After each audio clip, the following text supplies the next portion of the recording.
북한이 어제 신형 대륙간 탄도미사일인 화성 17형 시험 발사에 성공했다고 밝혔습니다.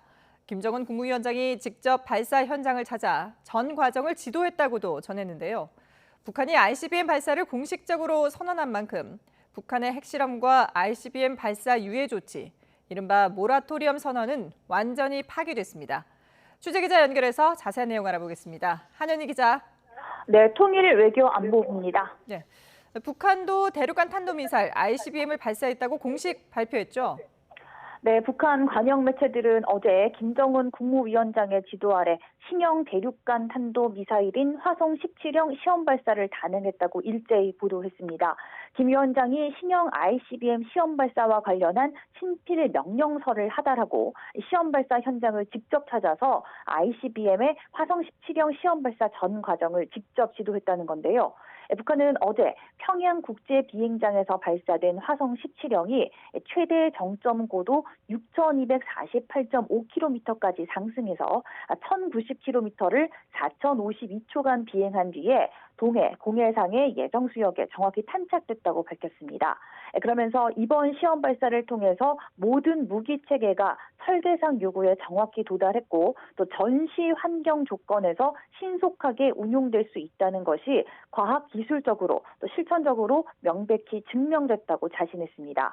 또 화성 17형은 국가 핵무력 건설 계획에 따라서 장비하고 운용하게 된다. 그러니까 양산과 실전 배치가 이루어질 것이라고도 밝혔습니다. 기존 ICBM보다 직경과 길이를 포함한 크기가 커져서 공개 당시 괴물 ICBM으로 불리기도 했던 화성 17형은 지난 2020년 10월 노동당 창건 75주년 기념 열병식에 처음 등장했지만 시험 발사가 이루어진 것은 이번이 처음입니다.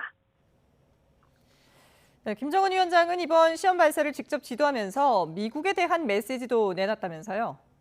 네, 그렇습니다. 김정은 국무위원장은 누구든 북한의 안전을 침해하려 든다면 반드시 철저한 대가를 치르게 된다는 것을 똑똑히 알게 만들어야 한다면서 북한의 국가 방위력은 어떠한 군사적 위협에도 끄떡없는 막강한 군사 기술력을 갖추고 미 제국주의와의 장기적 대결을 철저하게 준비해 나갈 것이라고 밝혔습니다. 또 나라의 안전과 미래의 온갖 위기에 대비해서 강력한 핵전쟁 억제력을 질량적으로 지속적으로 강화하려는 당과 정부의 전략적 선택과 결심은 확고부동하다면서 비할 바 없는 압도적인 군사적 공격 능력을 갖춰서 믿음직한 전쟁 억제력과 국가 방위력을 갖춰야 한다고도 강조했습니다. 그러면서 앞으로도 북한은 계속 국방력을 강화하는데 국가의 모든 힘을 최우선적으로 집중해 나갈 것이라면서 이것이 존엄과 자주권, 평화 수호를 위해서 조국과 후대들의 영원한 안녕을 위해 당이 내린 결심이고 또 인민 스스로의 숭고한 선택이라고 천명했다고 매체들은 전했습니다. 북한이 이른바 레드라인을 넘으면서 미국에 대한 장기 대결을 언급한 만큼 앞으로도 북한이 앞서 개발하겠다고 선언했던 정찰 위성과 같이 추가 무기 개발과 시험 등이 이어질 것으로 보입니다. 네, 그런데 북한이 이 시점에 ICBM을 발사한 의도가 뭘까요? 네, 애초 다음 달 15일 김일성의 110번째 생일을 앞두고 북한이 축포로 활용하기 위해서 정찰위성을 먼저 발사할 가능성이 클 것이란 관측이 많았습니다.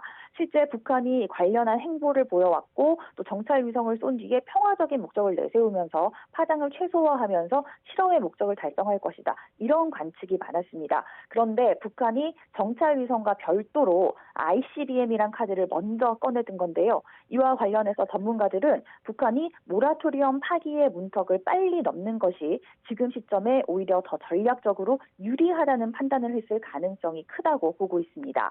새 정부 출범 전에 정책적 공백기인데다가 러시아의 우크라이나 침공으로 미러 관계가 최악의 상황인 만큼 북한이 ICBM을 시험 발사하더라도 미국이 유엔 안보리에서 초강력 대북 제재를 채택하려 할 경우 러시아가 협조하지 않을 것이라고 판단했다는 겁니다. 이런 상황을 전략적으로 이용해서 ICBM 카드를 빨리 내놓는 것이 유리하다고 봤을 가능성이 있다는 건데요. 일단 어제 발사 뒤에 우리 정부는 모라토리엄 파기를 선언하고 즉각적으로 대응 사격에 나섰는데 앞으로 국제사회에서 어떤 추가 대응을 할지 주목됩니다. 지금까지 통일외교안보부에서 YTN 한현입니다.